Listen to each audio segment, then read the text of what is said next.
பொண்டாட்டியும் வேண்டாம் பாப்பாட்டியும் வேண்டாம், சிங்கிளாவே இருந்திருப்போம், சந்தோஷமா இருப்போம்.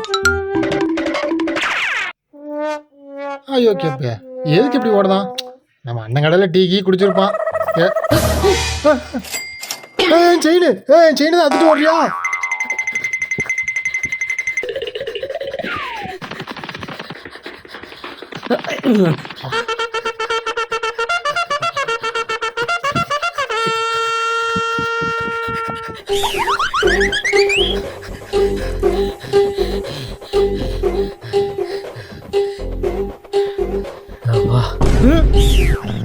திட்டா சார் திட்டா சார், செயினை மட்டும் கொடுத்துங்க சார் ப்ளீஸ் சார். ஐயா ஐயா ஐயா சார் சார் ஐயா சார் கொடுத்துங்க. ஏய் போட்டா அடிச்சு போடுவேன்டா. திட்டா சார், நீ என்ன செருப்பு அடிச்சாலும் பரவாயில்ல, நான் செயினோட தான் போவேன். குடியா பேசாம போறியா இல்லை போட்டு தள்ளுவேன்டா. திட்டா சார் அந்த தங்கச்சினை கூட நீங்கள் வச்சுக்கங்க. என் பொண்டாட்டி பேர் போட்டு அந்த வெள்ளிச்செயினை மட்டும் என்கிட்ட கொடுத்துருங்க. வீட்லேயும் சேர்க்க மாட்டா, சோத்தில் வச்சு கொண்டு வா, 4 நாள் விழுந்து சார் ப்ளீஸ் சார் கொடுத்துருங்க சார். ஏண்டா பொண்டாட்டி பையன் பையலாடா நீ? ஓன்ட்ட போய் சீனடிச்சேன் பாரு, இந்த அப்படி உன் வெளிச்சேன்னு இடிச்சவன் வாங்கி போயிட்டான், செயினை தானே கொடுத்துட்டான். என்ன வாண என்ன உனக்கு கொஞ்சமாக அறிவு இருக்கானே?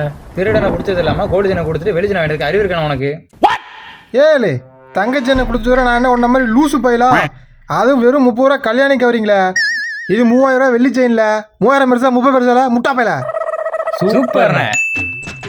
அவன் கிடக்கா திருட்டு கம்னாடி, போய் வேலையை பாருங்களேன். திருடனாய் பார்த்து திருந்தா விட்டால் திருட்டை ஒழிக்க முடியாது, கேட்டு ஓடல போட்டுச்சு. என்னை என்ன பாடுபடுத்திட்டு செல்லு நோண்டிட்டு என்ன கோல்டு செயினா? 50 கிலோ என் தங்கத்துக்கு 50 கிராம் ஒரு சின்ன தங்கம். 50 கிராமா?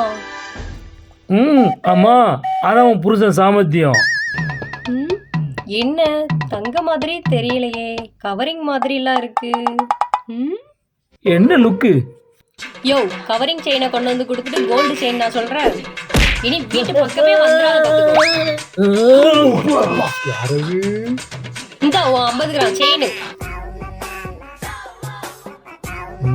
கிளமரப்பி சேமப்பி. மனைவி அமைவதெல்லாம் இறைவன் கொடுத்தவரும்